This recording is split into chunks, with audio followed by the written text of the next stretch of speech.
दोस्तों, ये हमारा नेक्स्ट क्वेश्चन है 121वां, जो यूपीएससी प्रीवियस ईयर के जो मॉडर्न हिस्ट्री है उसके क्वेश्चन की हमारी लास्ट वीडियो चल रही है।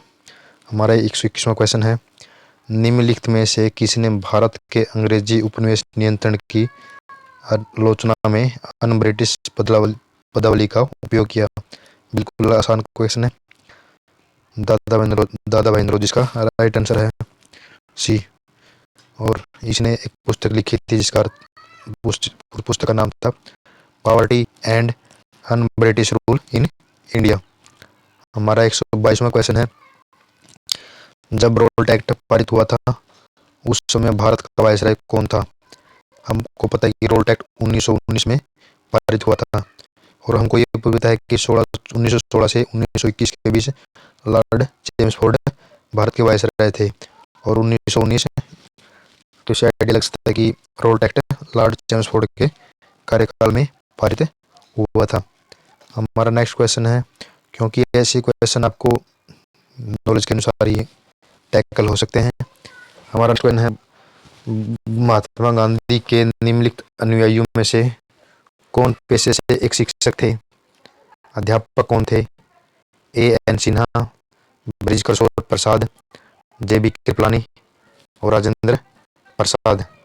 तो इसका राइट आंसर है J B Kripalani. J B Kripalani Mahatma Gandhi के अनुयायियों में से एक शिक्षक थे, और उन्होंने 1917 के चंपारण सत्याग्रह के दौरान गांधी के संपर्क में स्थापित किया था। हमारा नेक्स्ट क्वेश्चन 124वां, निम्नलिखित में से कौन सा एक जर्नल अब्दुल कलाम आजाद द्वारा प्रकाशित होता था। अल हिलाल, कामरेड, द इंडियन सोशलॉजिस्ट, जमींदार। बिल्कुल आसान क्वेश्चन है, क्योंकि अबुल कलाम आजाद का एक ही था अल हिलाल।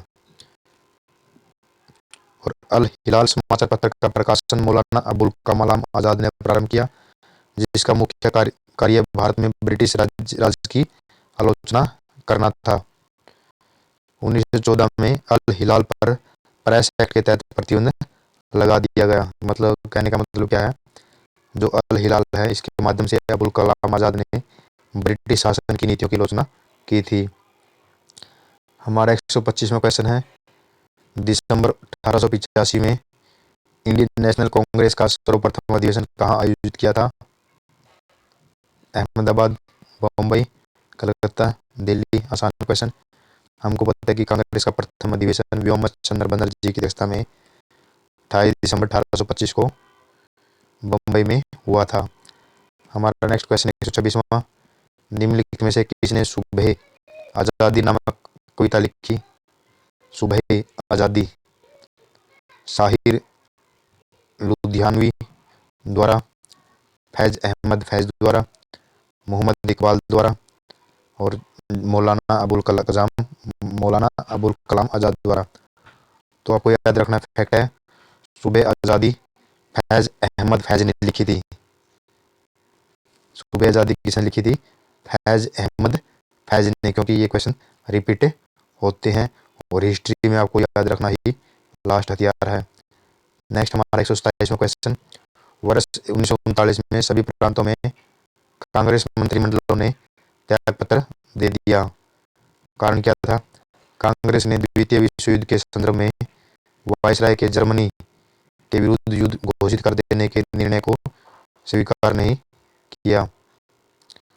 कथन किया था 1939 में सभी प्रांतों में कांग्रेस मंत्रिमंडलों ने इस्तीफा दे दिया। कारण क्या बताया है, कांग्रेस ने द्वितीय विश्व युद्ध के संदर्भ में वायसराय के जर्मनी के विरुद्ध युद्ध घोषित कर देने के निर्णय को स्वीकार नहीं किया गया। तो इसके कथन कारण का सही स्पष्टीकरण है, क्योंकि 1939 में लॉर्ड लिनिथगो ने भारतीय विधानमंडलों की सहमति के बिना ही भारत को द्वितीय विश्व युद्ध में शामिल कर लिया था।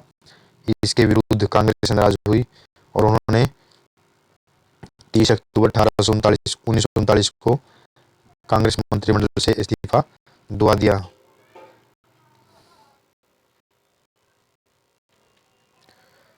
नेक्स्ट हमारा व्यक्तिगत सत्याग्रह में विनोबा भावे प्रथम सत्याग्रही थे और दूसरे कौन थे। आपको याद रखना फैक्चुअल, विनोबा भावे पहले सत्याग्रही थे, जवाहरलाल नेहरू द्वितीय सत्याग्रही थे और ब्रह्मदत्त तीसरे सत्याग्रही थे। व्यक्तिगत सत्याग्रही तीन याद रखना है आपको। प्रथम सत्याग्रही विनोबा भावे, द्वितीय सत्याग्रही जवाहरलाल नेहरू और तृतीय सत्याग्रही ब्रह्मदत्त। हमारा नेक्स्ट क्वेश्चन है, निम्नलिखित कथनों पर विचार कीजिए। क्रिप्स प्रस्ताव में प्रावधान सम्मिलित है।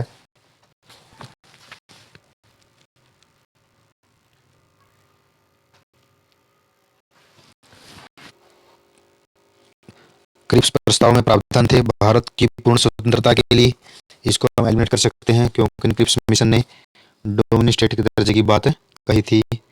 संविधान निर्मात्री निकाय की रचना के लिए ये सही है क्योंकि क्रिप्स मिशन ने कहा था कि भारतीय अपने सदस्यों द्वारा संविधान निर्माण कार्य कर सकते हैं। 129 का भी आएगा। क्रिप्स मिशन योजना ने भारत के लिए पूर्ण स्वतंत्रता की बात कभी नहीं की, बल्कि डोमिनियन स्टेट की बात कही थी। कांग्रेस ने इसका विरोध किया था। ये मिशन सर स्टैफर्ड क्रिप्स के नेतृत्व में 23 मार्च 1942 को भारत पहुंचा।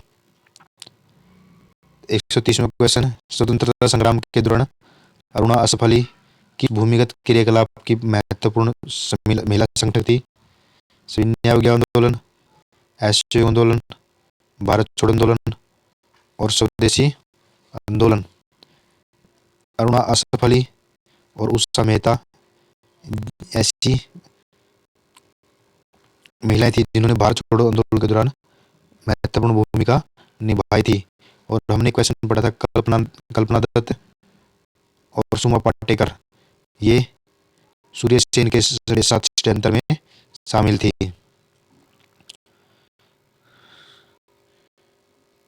आपको याद रखना है ये हिंसक गतिविधियों को इन्होंने अंजाम दिया था।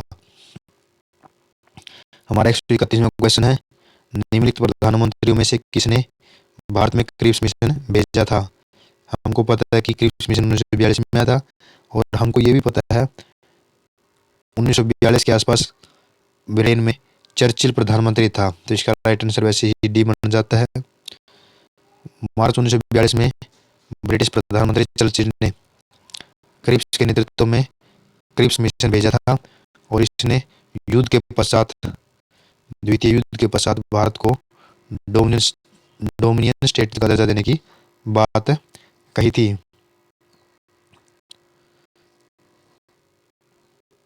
हमारा नेक्स्ट क्वेश्चन है 132वां, भारतीय स्वतंत्रता संग्राम के दौरान रोल्ट एक्ट ने किस कारण से सार्वजनिक रोष उत्पन्न किया। इसने धर्म की स्वतंत्रता को कम किया, इसने भारतीय परंपरागत शिक्षा को बढ़ाया, इसने लोगों को बिना मुकदमा चलाए जेल भेजने का प्रावधान किया। हमको पता है कि रोल्ट एक्ट ने नो अपील, नो दलील, नो वकील जैसे प्रावधान के माध्यम से बिना मुकदमा चलाए लोगों को जेल में बंद करने का कार्य किया और इसके विरोध में ही महात्मा गांधी ने सत्याग्रह आरंभ करने का निर्णय लिया था।